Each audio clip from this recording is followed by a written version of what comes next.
Good morning, Griffins. Happy Wednesday. For those of you that we got to see during our Gravener Pride Parade, it was so good to see you all. If we missed you, I'm so sorry. I want you to know how much we care about you, and we would love to see you soon. A message to all of you, we love you very much. We're thinking about you literally all the time, and we're here if you need absolutely anything. Before we get started today with our lessons, I want to go through a couple of reminders. So first thing is your lessons have 3 subjects: reading, math, and science. You have assignments to complete in all of those subjects. It's not just your favorite subject that you're completing the assignments for. If you need help with any of the assignments or any of the videos, please contact either myself, Miss Guerra, or Mr. V. We're here for you. We're just waiting on standby if you need anything at all.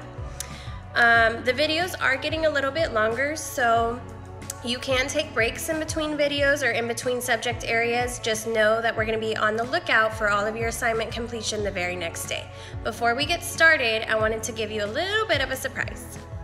Okay guys, on Monday, Mr. V introduced you guys to Max, his dog, and I thought I would go ahead and introduce you to Debo before we get started today.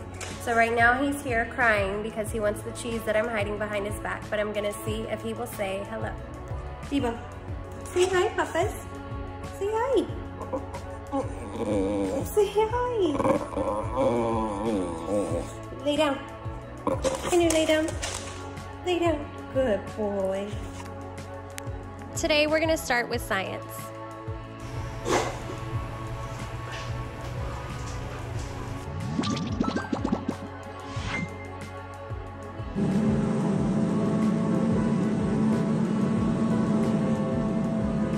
Honeybees do more than just make honey.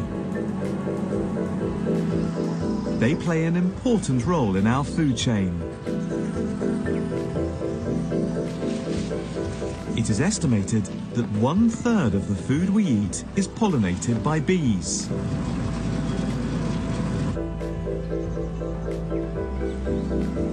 Pollination is crucial to plant reproduction.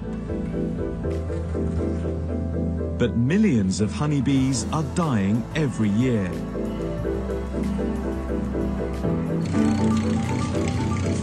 Scientists are still trying to find out why.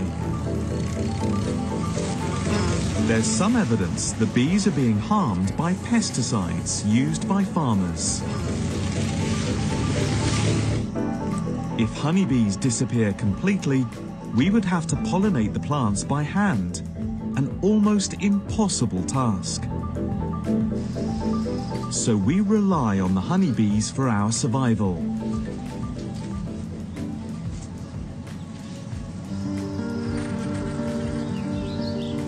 All living things depend on other species for their survival. We say they are interdependent.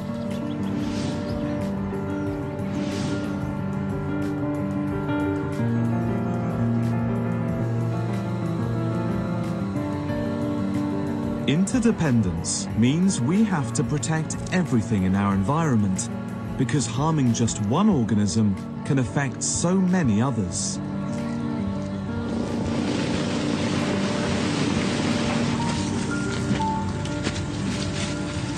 For example, cutting down rainforests will destroy the habitats of other plants and animals that live there, including humans.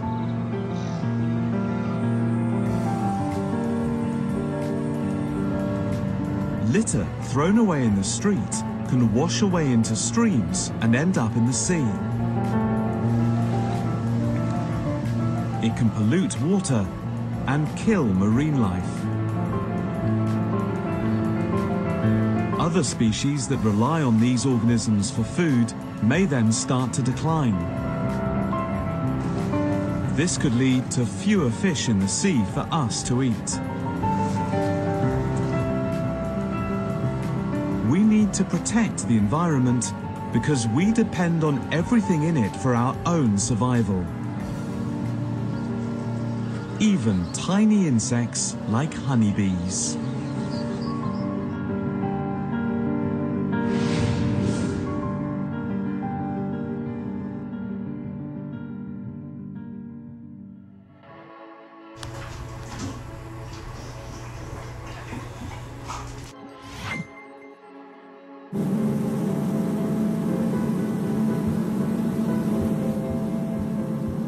Las abejas no solo hacen miel.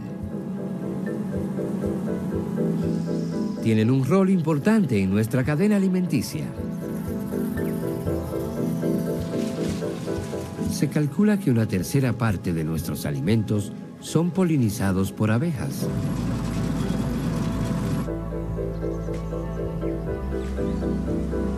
La polinización es crucial para la reproducción de las plantas. Pero millones de abejas mueren cada año.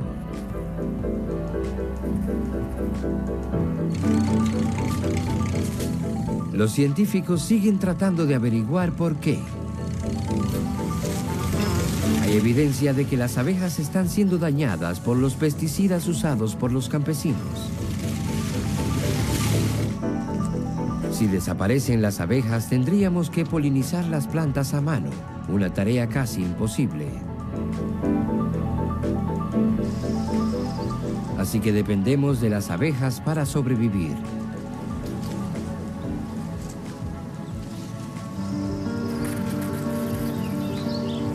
Todos los seres vivos dependen de otras especies para su supervivencia. Decimos que son interdependientes.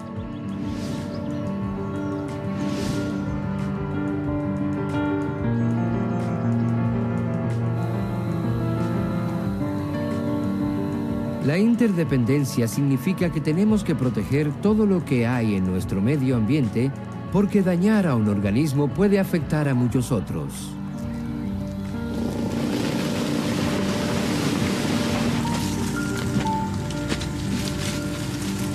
Por ejemplo, talar bosques destruye el hábitat de otras plantas y de los animales que viven ahí,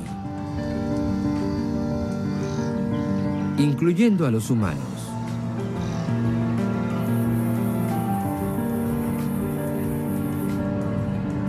La basura que se deja en la calle puede llegar a las corrientes de agua y acabar en el mar.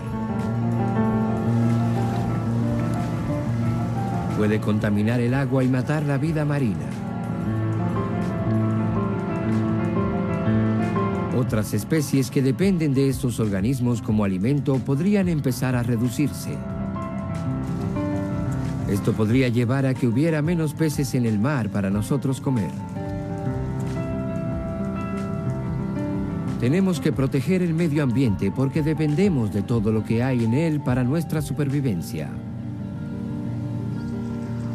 Incluso de insectos pequeños como las abejas.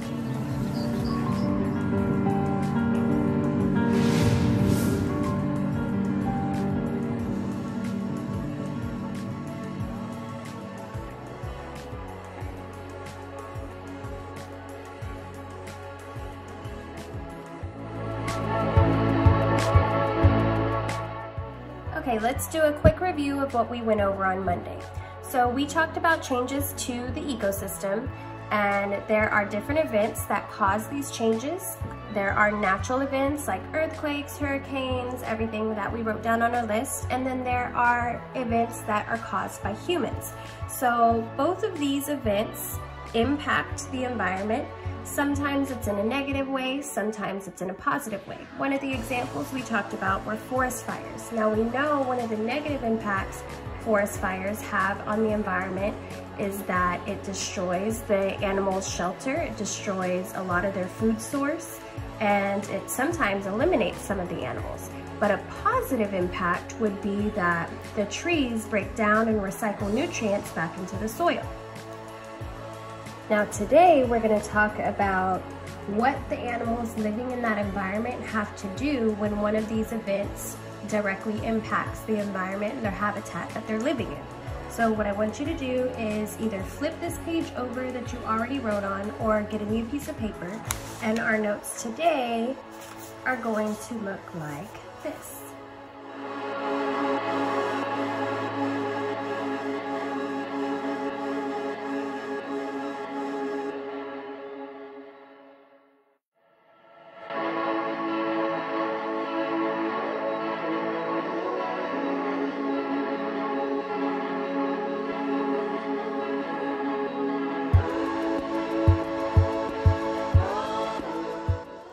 Before we go through our explanation for today's lesson, I want you to pause the video and copy down our notes. Now please remember, anything that I write in green is just something we're going to talk about, and you do not have to write it down on your notes unless you want to. Okay, let's first start by going over a couple of facts. The first fact that I want you to notate is changes by humans usually only benefit us humans. So for example, the construction of a highway benefits us as humans because it helps us get from one place to another much easier. But that doesn't necessarily benefit the animals that were living in that environment that we came in and started building. Those animals are forced to either move or they lose options on food, much like what you saw in the video on Monday. The next fact I want you to look at is plant and animal invaders can cause huge changes. Now what I mean by this about plant and animal invaders, these are any kind of living organism like a plant, insect, fish, fungus, bacteria that is not native to an ecosystem and causes harm. So what I mean is those organisms aren't originally from that environment and they might bring harm to the animals that are living in that environment. I'll show you an example right now. This is an example of an invasive species. So these are Asian carp, and these fish have a really big appetite and they reproduce quickly. So as you can see in the picture, there are a lot of them and they continue to multiply in a short amount of time. Now, one of the reasons that they're harmful to the environment that they take over is they take food and habitat away from native fish, and they've been known to prey on eggs of other fish species that live in that environment. When carp eat, they stir up sediments and organisms from the lake and riverbeds, changing a clear lake into a real murky one. And it changes the type of species that can survive there. Now, when these things happen to an environment, organisms have to get MAD. They have to get mad when changes occur. So this is a good way for you to remember the different responses that living organisms have when something impacts the environment that they're living in. So we're going to break it down over here in this section, MAD. The M stands for move. So sometimes when a change occurs in their environment, they can no longer live there and they're forced to move or to go live somewhere else. The next option is they can adapt. So they might have to change the way that they live in that environment, meaning they might have to change what they eat, they might have to change the way that they hunt, or they might not have as large of a space to find their food sources. And then the last thing is sometimes if they're not able to move and they're not able to adapt, sometimes they don't survive. So the last letter in MAD is die. The animals or the organisms can't withstand the changes that happen to their environment, and unfortunately, they won't all survive.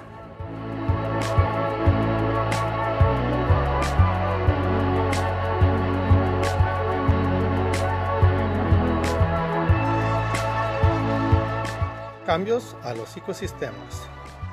Hechos. Los cambios por el hombre generalmente benefician al hombre. Invasoras de plantas y animales pueden causar grandes daños. Los organismos necesitan obtener MAD o MAD cuando ocurre un cambio.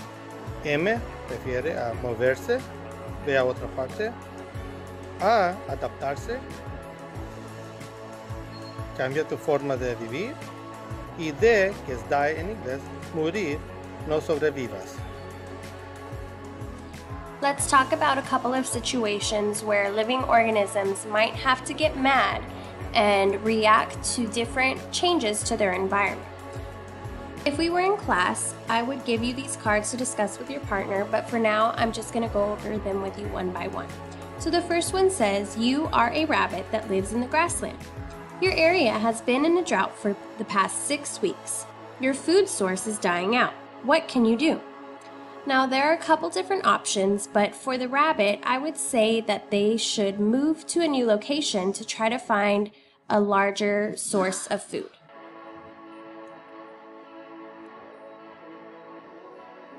You are a fox that lives in the grassland. Recently, you have noticed a decrease in the number of prey that you hunt. You are feeling hungry often. What can you do? So in this situation, I think that the fox needs to adapt to their new environment of having the decreased number of prey, and they're actually going to have to probably change the types of animals that they're hunting for. Primera pregunta. Eres un conejo que vive en un pastizal. Tu área ha estado en sequía durante las últimas 6 semanas. Tu fuente de alimento está en peligro de desaparecer. ¿Qué puedes hacer? Pónganse a pensar. ¿Qué puedo hacer? Una opción, tendré que moverme para encontrar otro lugar que no esté seco y tenga suficiente alimento. ¿Qué creen ustedes? Eres un zorro que vive en un pastizal. Recientemente, has notado una disminución en el número de animales que cazas. ¿Qué puedes hacer? Puedo buscar otros tipos de alimentos para comer. ¿Qué creen ustedes? Great job today, Griffins. Now that our lesson's over, you're going to have to complete a quizzes for your teacher to see how well you understood the lesson. I want you to look underneath the YouTube video in the video description, and you'll find a link for a science quizzes in English and a science quizzes in Spanish. If you're in Mystery Bada's class, choose whichever language works best for you. If you're in my class, I want you clicking on the English link. When you enter, you need to put your first and last name. I had a couple of students who didn't put their last name or only put a couple of letters of the first name, and I had a hard time figuring out who was who. So please, please, please put your first and last name. Also, when you are entering your name before you start the game, there is an option for you to have the questions read aloud to you. Underneath the toolbar where it says to put your name, just look for read aloud and turn it on. That way, if you get questions read to you in class, you now have the ability to do it on quizzes as well. Go ahead and submit when you're finished. Good luck. I miss everybody. I hope that you have a great day. Hey Griffins, Miss Guerra here.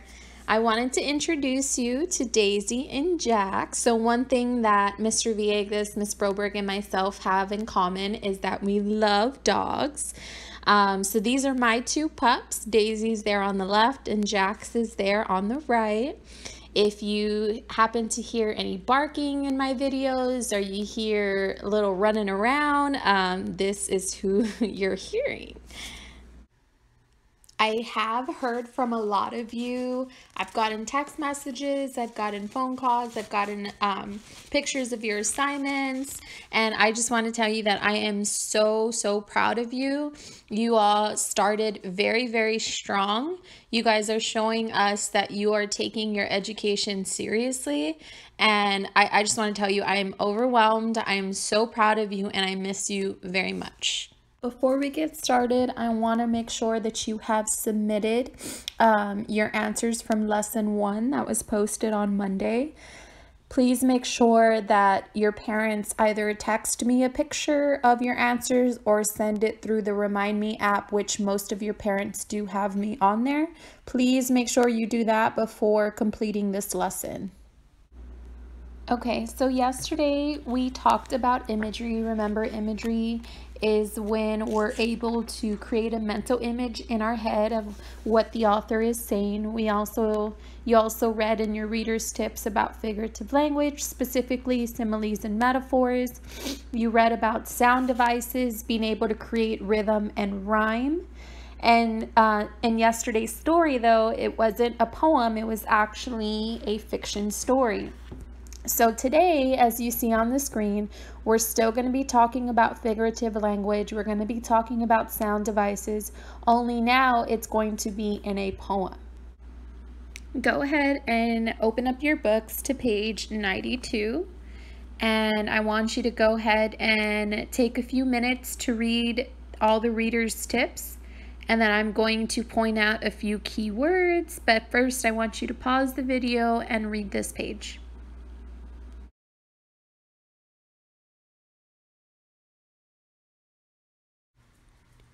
Okay, now that you've read that page, one of the things that I want to point out is what I've highlighted in paragraph 2. The poet is the writer of a poem. It is possible for the poet to be writing the poem, but not to be writing about themselves. The speaker is the narrative voice that expresses the thoughts and feelings of the poem. So I just want you to remember the poet and the speaker may not always be the same. The poet is, think of the author, right? The person writing it. The person writing it could be writing about somebody else. So for example, I could be writing a poem about Jocelyn, right? Hi, Jocelyn. Okay. And if I'm writing about Jocelyn, Jocelyn would be the speaker. Okay. If I'm not writing about myself and I'm writing from the perspective of Jocelyn, she would be the speaker of the poem and I would be the poet. Okay, the next thing I want us to look at is the little table that they have there at the bottom, where they have the sound device, the definition, and the example. So we have 3 terms there. We have rhyme scheme, alliteration, and repetition. So we're going to go across, we're going to read the term, the definition, and then the example, okay? So the first term we have there is rhyme scheme. Definition, the pattern of rhyming lines in a poem. And then they give us examples. Many people might say that each and every day is a new and wonderful chance to live your life like it's your last dance. So if you notice at the end of lines 1 and 2, you have say and day, those rhyme. And then at the end of 3 and 4, you have chance and dance. Those rhyme, okay? So that's an example of rhyme scheme. If we look at the second term there, we have alliteration. The definition of alliteration is a sound device that employs the repetition of same sounds at the beginning of 2 or more words in close proximity. Okay, so we've talked about this in class before. Let's look at the example. It says, the slimy snake slithered stealthily through the sand. Okay, we've talked about Sally sells seashells by the seashore. We've related this term to tongue twisters. It's when you hear the first initial sound over and over and over. Okay, now let's look at repetition. The definition of repetition is a recurring word or phrase in a text. In other words, think of repeat. So let's look at the example that they gave us there for repetition. It says, let's go. Practice is done. I'm ready. Let's go. Mentally prepared, focused on the goal. Let's go. On your marks, get set, go. So in this case, you hear the same phrase 3 times. Let's go, let's go, let's go. And then you hear go again in the last line there.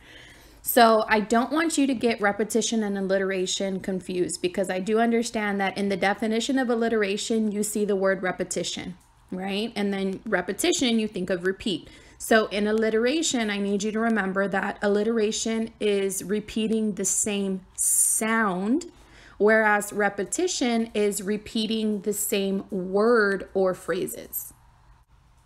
I want you to say this aloud so that you get it in your brains. Alliteration, repeated initial sound. Repetition, repeated word or phrases. Good. Now I want you to take a look at the right-hand side there, page 93. I want you to read this by yourself or with your parents, and then we're going to go ahead and go over some keywords again.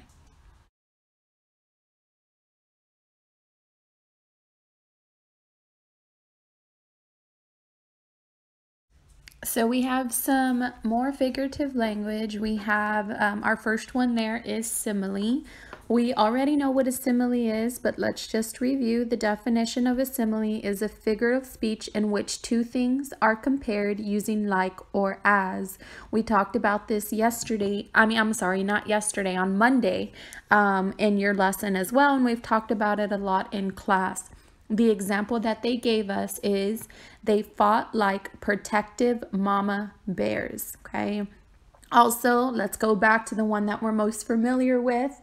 Mr. Villegas is as tall as a tree. So again, simile is just comparing two things using the words like or as. Let's take a look at the next one. The next one is metaphor.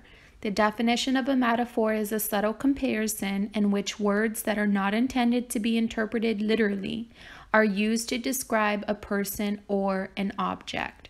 The example we have there is the white blanket of snow covered the frozen earth. Okay, so in this one, the definition is not what we're used to hearing, but let me just refresh your memory on how we refer to it in class.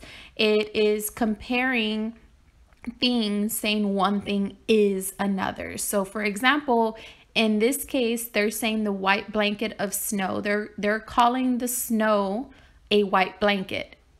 Snow is not literally a blanket, right? But that they're comparing those two things, a white blanket to snow, just saying one thing is another.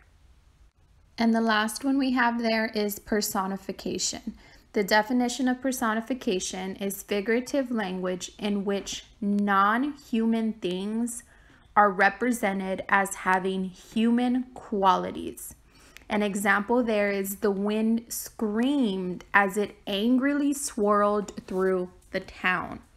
So when you look at the term personification, at the very beginning, you see the word person, okay? So I want you to highlight person, and I want you to keep that in mind. So all personification is when you're giving something that is not human qualities. So for example, my pencil walked away. A pencil is not a person and it cannot walk. Okay, that's personification. So in the example here, it's saying the wind screamed. Can a person scream? Yes. Can the wind scream? No. That's how it is personification. Can wind feel angry? No, it cannot. That is personification, giving something that is not human qualities. The stars danced on the moon. Can a person dance? Yes. Can the stars dance? No. This section is talking about the different types of poetry. We're not going to go over this today, so even though you read it or you should have read it, we're going to go ahead and just take a look at the questions there underneath that. So we're going to skip this part for today. Okay, so as we read our poem today, I want you to be thinking about these 5 questions in your head. 1, what sound devices does the poet use in the poem? So in other words, rhyme scheme, alliteration, and repetition. 2, what figurative language does the poet use in the poem? That's simile, metaphor, personification. 3, how do the sound devices contribute to the meaning of the poem? How do they help us as a reader? Why did the poet include it? Number 4, how does the figurative language contribute to the meaning of the poem? So very similar to sound device. 5, what strategies can I apply to determine the voice of the poet and the voice of the speaker in the poem?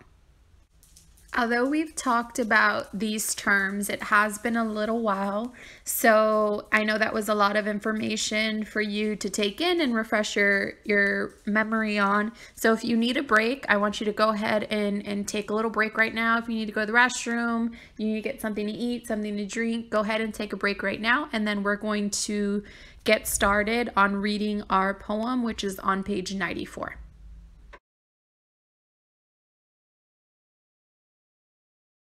So whenever we get to a poem, remember the first thing that I always want you to do is first of all, RNAG RQPC, right? So do that with me.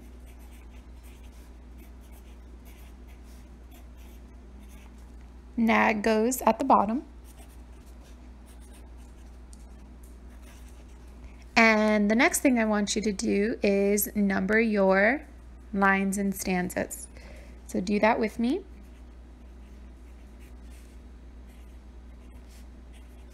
Remember, lines. In poems, there's lines, not sentences, and there are stanzas, not paragraphs. I apologize for the cutoff, but okay, so you should number your stanzas as well. So we have 12 lines and we have 3 stanzas.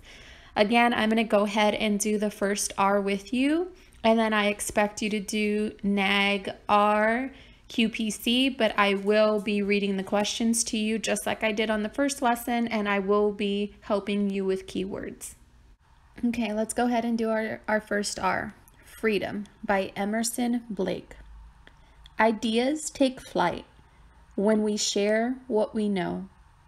As we shed new lights, our knowledge will grow. Connection is the key to new understandings. Our minds always free, our thoughts forever expanding. With new wisdom, we soar like birds through the skies. We open new doors and embrace life, our prize. We can go ahead and check off that first R because we just completed it. I want you to go ahead and pause the video, and I want you to complete NAG and R. Remember, N stands for narrator, first person or third person. A stands for author's purpose, easy as pie, and then genre, we already know what genre it is. As you're rereading the poem, I want you to underline any type of sound devices that you see or any type of figurative language that the poet uses. I also want you to think about when you do identify a simile or a metaphor or rhyme, I want you to ask yourself, why did the poet use this? How does it help me as a reader?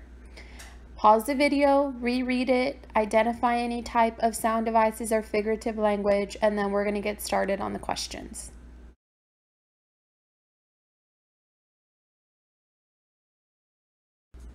Okay, so let's take a look at number 1 that's there on page 95. Read these lines from the poem. With new wisdom, we soar like birds through the skies. Why does the poet include figurative language in these lines? So pause right here, and I want you to go back to your reader's tips. I want you to go to the chart. Figurative language, we have 3. Simile, metaphor, and personification. First thing I want you to do is identify, was that a simile, a metaphor, or personification?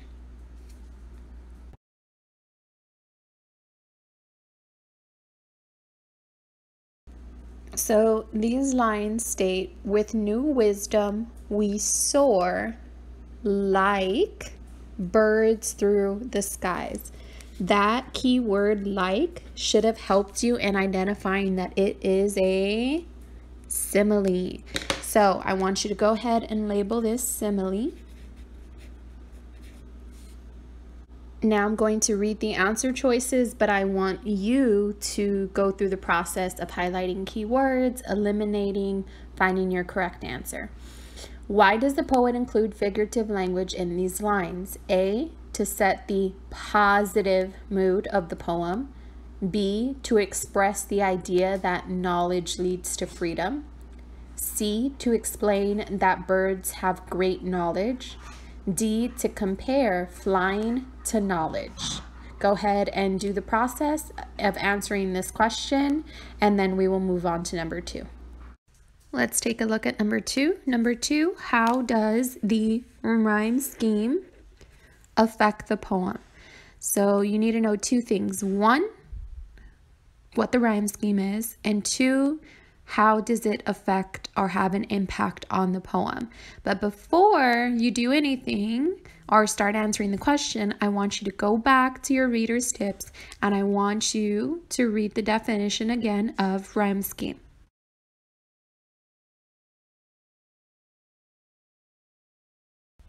Now I want you to go back to the poem with me, and I want you to highlight or underline, if you don't have a highlighter, the last word in each line, because that's where our rhyme scheme is. So we have flight, know, light, grow. Flight and light rhyme, know, and grow rhyme. We have key, understandings, free, expanding. Okay, so we have key and free, understandings, expanding. Soar, skies, doors, prize. Soar and doors, skies, and prize. Now I want you to use that information to help you determine what the correct answer is. So again, how does the rhyme scheme affect the poem? F, it makes the theme more obvious. Remember, theme is the message of the story, the lesson. G, it creates a consistent pattern of sounds. H, it adds emotion to the poem. Or J, it allows the lines to be memorable. Highlight your keywords, eliminate your silly answers, and find your correct answer. Number 3, how does the repetition of ideas, repetition, right? We said repeated, okay? So they're saying, how does the repetition of ideas in the phrases, knowledge will grow, that's one phrase. New understandings, it's another phrase. Thoughts forever expanding, another phrase. And new wisdom affect the poem. So they're saying knowledge will grow, new understandings, thoughts forever expanding, and new wisdom are all in the poem. So the first thing I want you to do is go highlight those phrases in your poem. Now that you've highlighted those phrases in your poem, I want you to stop and think, what is something similar between these ideas? These ideas are similar, they're the same in some way. How are they the same? What are they all talking about? Once you figure that out, I want you to go ahead and answer the question. I'm going to reread it. How does the repetition of ideas in the phrases knowledge will grow, new understandings, thoughts forever expanding, and new wisdom affect the poem? A, it provides a visual image of the theme of the poem. B, it reveals the changes in topic throughout the poem. C, it creates a connection among the stanzas. D, it emphasizes the importance of each stanza. There are several key words in these answer choices, boys and girls, and you need to make sure that you're highlighting them so you can truly understand what each one is saying. Once you go through the process, choose your correct answer. At this point, you should have checked off RNAG, RQP. The last thing you need to do is double check your work, make sure that your proof matches up with, your proof matches up with every question. Make sure that your answers make sense. Okay, so the way you're going to submit your your answers from here on out is going to be the same way that you're submitting science. So there's going to be a link below that you're going to click on. The questions are going to be the ones that you answered, obviously. So you're just going to go ahead and submit your answers that way. If the link doesn't work for some reason and you're not able to do it the way you do science, then you can go ahead and send it to me through text if you take a picture, or through Remind, but we are going to go ahead and try the online submission.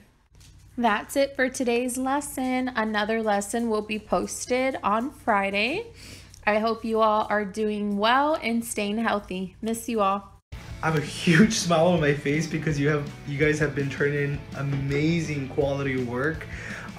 Shout out to all of you who turned in their work. I still have a couple of people that haven't, so remember that this is extremely important because this is the only way that I can give you a grade. So keep up with that work and turn it in as you go. And I'm so proud of you, all of you guys who are keeping up with everything that's being thrown at you. And here goes your lesson for Wednesday. So the length of a foot, of a person's foot, is actually approximately the length of a ruler. And in a ruler you have 12 inches, and 3 feet equals a yard. And we already knew that from our formula chart, but I wanted to give you guys a visual so you can see what's up. This is another visual you can see right here. You have 3 feet put together makes a yardstick, and 12 inches are in each foot. And they went a step further here because they put 1 yard equals 3 feet. 3 feet equals 36 inches. What does that mean? There's 36 inches in a yard. We're going from miles to yards, from yards to feet, from feet to inches. Again, you don't have to rewrite these down because you already should have them on your notes for Monday. But what I'm going to write in red, please write that down because again, you're going to send that to me. So just to recap, on Monday we talked about how if you had 3 yardsticks and you wanted to convert those into feet, you're going from yards to feet, so you need to multiply. So you need to multiply 3 of whatever you have in yards by how many feet are in each yard. So 3 times 3 equals 9. That's 9 feet. Now I'm going to show you the model so that you can see how the model, no matter where, if you go from yards to feet or feet to yard, it's the exact same thing. So again, on Monday we drew 3 yardsticks.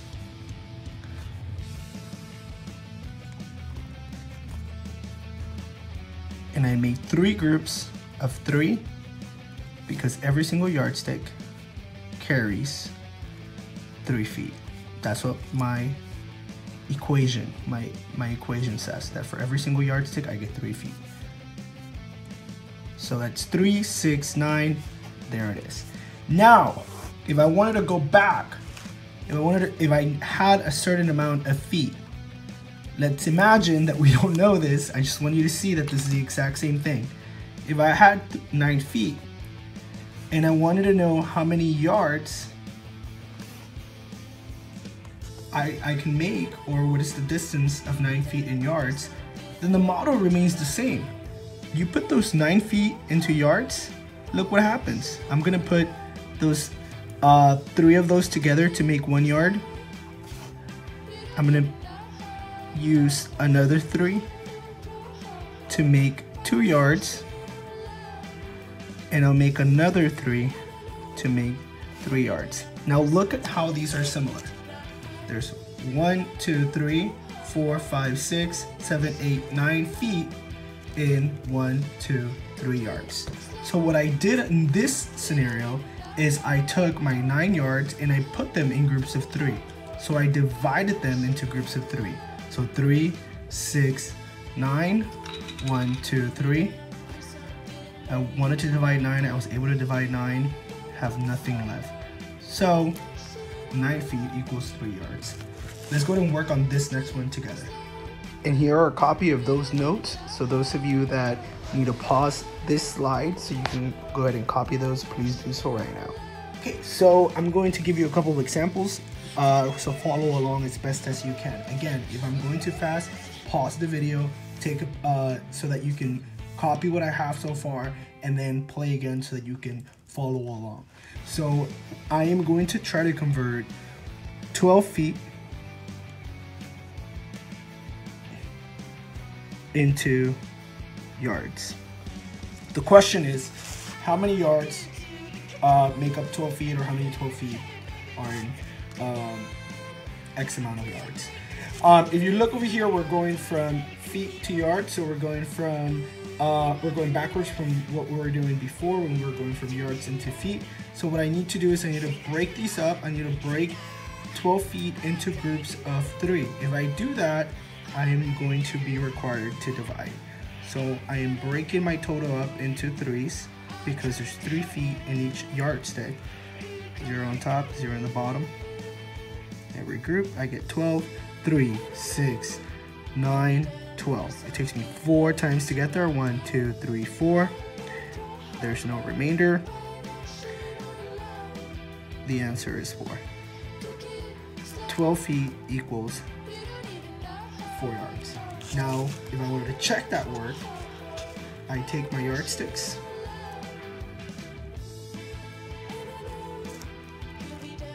and I multiply by 3. I'm gonna get 12. That means that in 4 yardsticks, I have 12 feet. Okay, here's a copy of those notes if you need to copy them down. So pause this slide and go ahead and copy those. Okay, let's work on some other ones. Let's go ahead and work on feet into inches, or rather inches into feet. I'm gonna give you 36 inches. And I wanna know how many feet is that? Well, if you go back to your notes, you're gonna notice that there's 12 inches in 1 foot. So I'm gonna break up those 36 inches into 12s. 0 on top, 0 on the bottom, because you can't fit 3/10 into 12. 36, 12, 24, 36, 1, 2, 3. 36 minus 36. That means 36 inches equals 3 feet. If I were to go backwards, just to check my work, 3 feet times 12 equals 36. And I break those feet into 12 inches one more time. Now here's your assignment for today. 144 inches, convert that to feet. 18 feet converted into yards, 36 feet converted into yards, and 24 inches converted into feet. So you're going to use division on these, but I'm not going to tell you exactly what to divide. Remember, send these problems to the following Google phone number. Don't send it to Ms. Guerra or Ms. Broberg. Send it to this phone number if you're in Mr. Villegas' class. This is Mr. Villegas' Google phone number. So this is where I'm collecting all of your work and replying with your grade. So send this to this phone number as soon as you get done. Thank you guys. Again, super proud of you guys for keeping up with your work. And let's keep this going. Next lesson is going to be uploaded on Friday. Alright, so this is for Mr. Ibarra's kids. Oh, hello guys. Welcome back. Pues primero lo que vamos a hacer, vamos a repasar lo que hicimos el lunes de convertir medidas de longitud. Y aquí tengo dos problemas donde tenemos aquí las medidas, que una mía es 1760 yardas, una yarda son 3 pies y un pie son 12 pulgadas.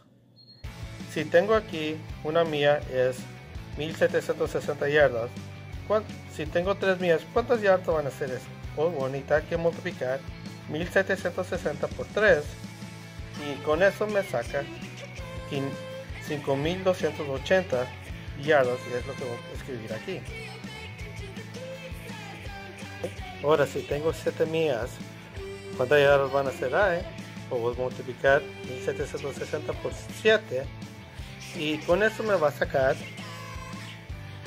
12.320 yardas. Okay. Si lo estamos moviendo de esta medida para esta medida, vamos a necesitar que multiplicar. Aunque aquí tengo 5 yardas, 5 por 3, porque hay 3 pies y 1 yarda, eso me va a dar 15 pies. Ahora, si tengo, por ejemplo, puedo decir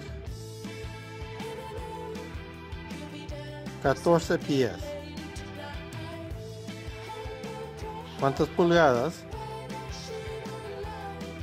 van a ser eso? Pues bonita, hay que agarrar 14 por 12, 2 por 4 es 8, 2 por 1 es 2, aquí voy a poner mi 0, 1 por 4 es 4, 1 por 1 es 1, y lo voy a sumar aquí, 8, 6, 1, va a ser 168 pies. Y tengo otro problema, me dan 48 pulgadas, quiero ver cuántos pies hay en 48 pulgadas, pues yo sé que un pie hay 12 pulgadas, en que voy a tener que dividir por 12. Ahora, si cuento por 12, me dan 12, 4, 36, 48, que 1, 2, 3, 4, 12 va en el 48 4 veces, 4 por 12, es 48 y si le resto aquí me da 0. Ahora yo quiero que ustedes hagan dos problemas nomás de práctica. Les voy a dar aquí, estos van a ser 4 pies. ¿Cuántos pies hay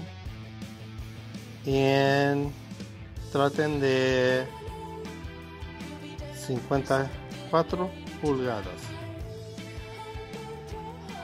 Y si tengo 17 pies, ¿cuántas yardas y cuántos pies me van a dar?